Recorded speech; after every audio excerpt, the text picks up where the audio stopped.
What really goes on inside the Alcatraz of the Rockies? Before we dive in, hit that subscribe button if you dare, because once you hear what really happens behind those concrete walls, you'll never sleep the same again. The morning the truth began to crack open at ADX Florence, America's most fortified federal prison, started with a sound no one inside ever hears. A single, sharp alarm echoing through a place built to stay silent. Officers froze. Cameras pivoted.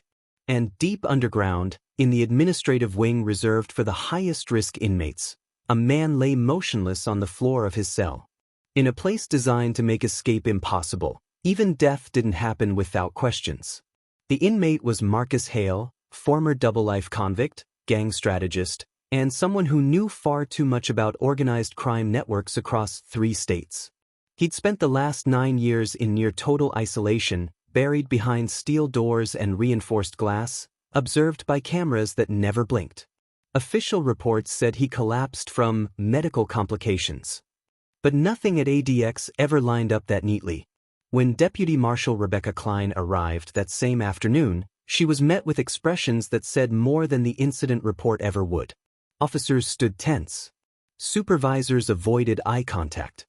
Even the warden, Raymond Voigt, normally carved from stone, looked as though he hadn't slept.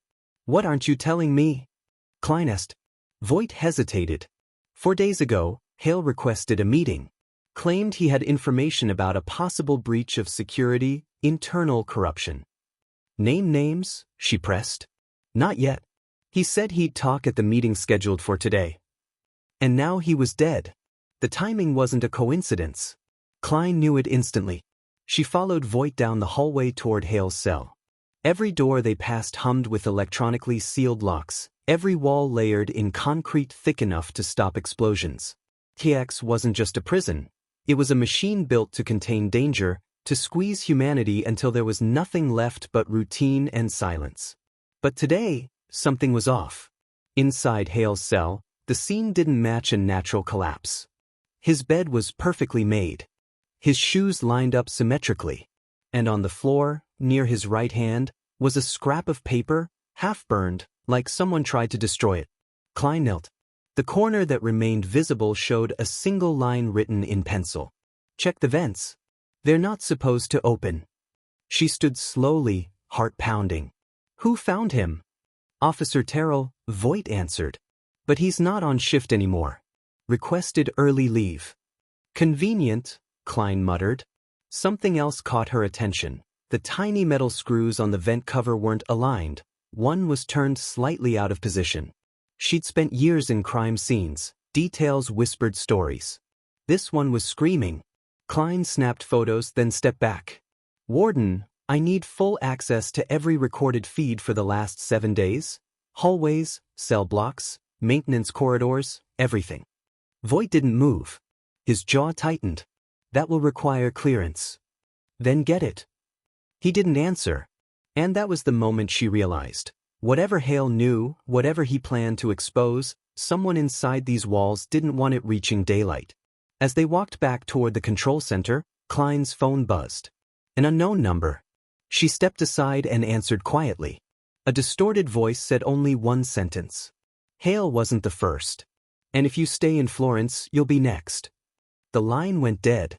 Klein froze, breath caught in her chest. No one outside the facility knew she was here. No one had this number. And the threat? It sounded like it came from inside the prison.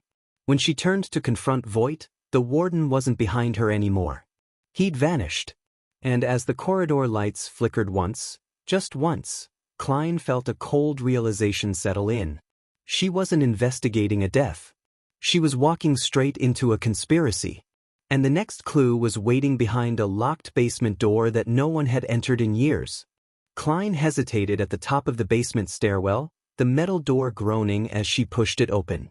ADX Florence wasn't supposed to have forgotten rooms. Every inch of the facility was mapped, patrolled, and monitored. But according to the old architectural blueprint she'd found in the control center logs, this basement wasn't on the modern schematics at all. It was built before the prison's final remodel, before tighter surveillance systems replaced the older ones, before oversight became stricter. before whispers of corruption ever surfaced. She stepped inside. The air was colder down here, untouched, as if time itself avoided this place. Her phone buzzed again, a text from an unknown number. "You're too late." Klein stared at it, pulse racing. Then she shut the phone off. Whoever was sending these messages was either incredibly close or had access to the prison's internal network. Either way, she couldn't afford distractions. The basement corridor stretched ahead, lined with rusting pipes and dust-thick floors. Her flashlight swept across peeling paint and forgotten equipment. It looked more like an abandoned factory than the heart of the most secure prison in America. Halfway down, she saw it, a maintenance door slightly ajar. She pushed it open and froze. Inside was a cramped utility room, but that wasn't what held her attention. What stopped her was the sight of dozens of file boxes stacked in uneven towers. Each box labeled with a year. Each containing disciplinary logs, inmate transfers, incident reports, and a few folders marked with red tape. She pulled one out. Officer misconduct, internal review. Confidential. Inside were names, officers she recognized. Terrell, Mason, Couric. All had clean records now. Suspiciously clean. As if their past mistakes had been erased, not corrected. Klein's stomach tightened. Hale must have found something down here. Maybe through the vents. Maybe from overheard conversations. He'd been planning to expose corrupt guards, and someone silenced him before he could talk. As she dug deeper, one file slipped from her hands. Papers scattered across the floor, and among them was a faded photo clipped to a report. She picked it up. It showed 3 officers in the basement corridor, this very hallway, standing with a man whose face had been intentionally blacked out with marker. But the date punched her harder than anything else. APR 17 to 11:43 p.m. 3 months after Marcus Hale arrived at ADX. Why would officers meet a civilian down here? Why hide his identity? And why store evidence in a forgotten wing instead of destroying it? Before she could analyze it further, footsteps echoed from the main corridor. Not hurried. Not panicked. Slow. Controlled. Someone knew she was here. Klein snapped off her flashlight and backed into the shadows behind a stack of boxes. The footsteps got closer, then stopped directly outside the room. She could hear breathing, steady, unbothered. A soft click followed. Someone was recording her. She held her breath, hand on her holstered weapon. She wasn't allowed to fire unless her life was in immediate danger. Inside ADX, that rule was iron. But danger didn't always come with a visible weapon. The breathing moved away. Footsteps retreated. Silence swallowed the hall again. Only when she was certain the person was gone did Klein slip out of the utility room. She hurried back toward the exit, but stopped dead at the top of the stairs. The door she'd left open was now closed. And taped to the outside was a single piece of paper.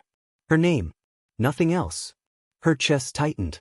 She yanked the door open and stared in disbelief. Every light in the hallway had been turned off. The entire wing was now pitch dark.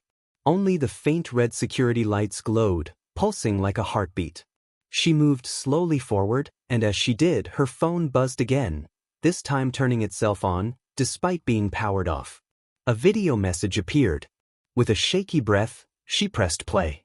The clip showed Marcus Hale, recorded from inside his cell, whispering urgently into the camera. "They're using the vents. It's not about escape. It's about who they let in." The screen went black.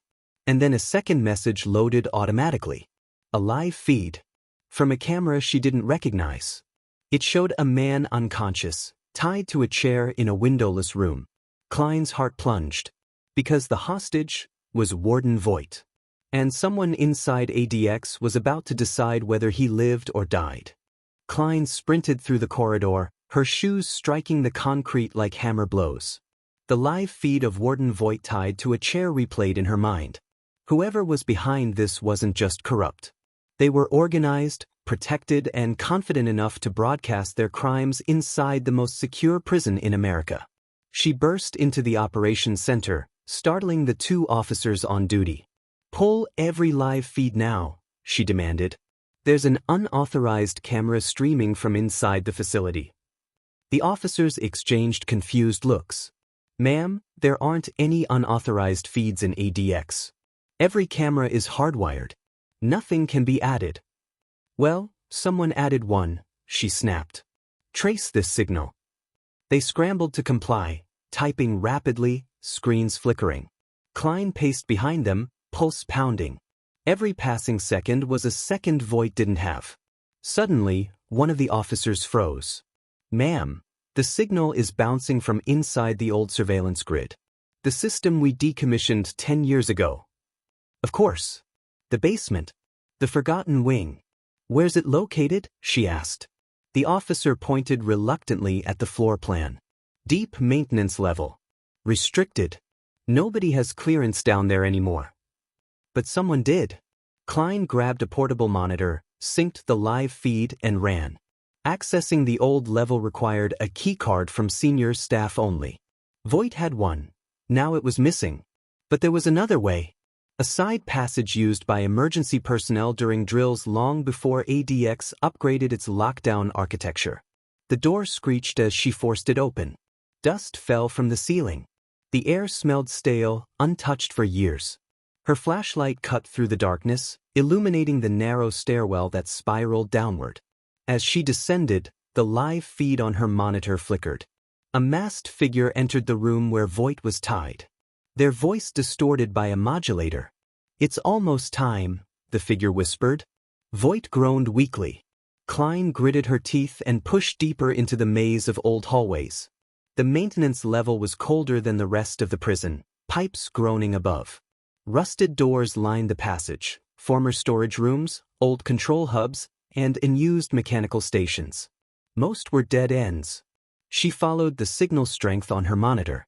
The bars rose as she moved toward a steel door with peeling paint. Behind it, faint voices. She pressed her ear to the metal. Should have kept your mouth shut, Raymond, a second voice hissed. Unmasked. Confident. You thought you were in control, but you let Hale talk.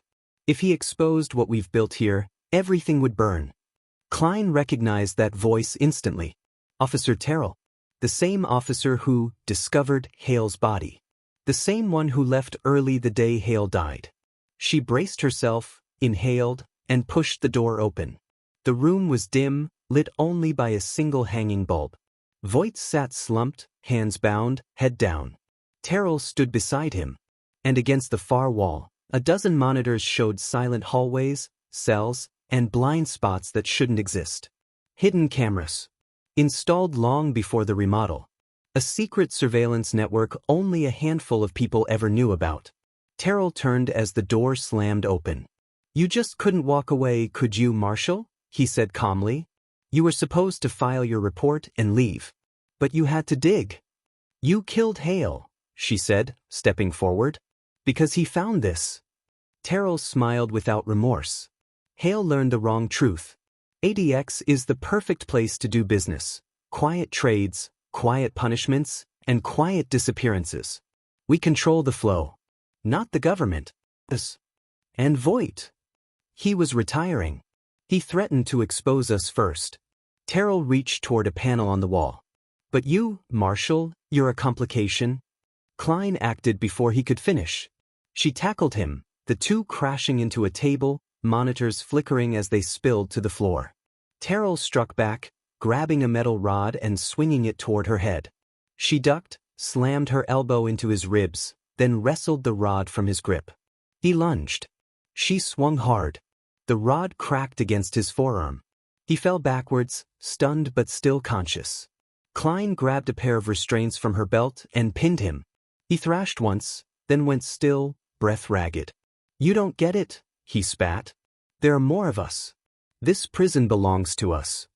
Klein tightened the restraints. Not anymore. She rushed to Voight, cutting him free. He groaned, disoriented but alive. Marshal, he rasped. You need to seal this place. If Terrell's right, we've only uncovered a fraction of it. But before Klein could respond, her monitor flickered again. Another live feed. Another room. Another hostage. A single message appeared on screen. You stopped one of us. But the network is bigger than ADX. And the next time you hear from us, someone else will disappear. Klein's breath caught. The camera zoomed out, revealing a badge on a nearby table. A U.S. Marshal badge. Her badge. The screen went black. And in that suffocating darkness, Klein understood the truth. This wasn't the end of the conspiracy.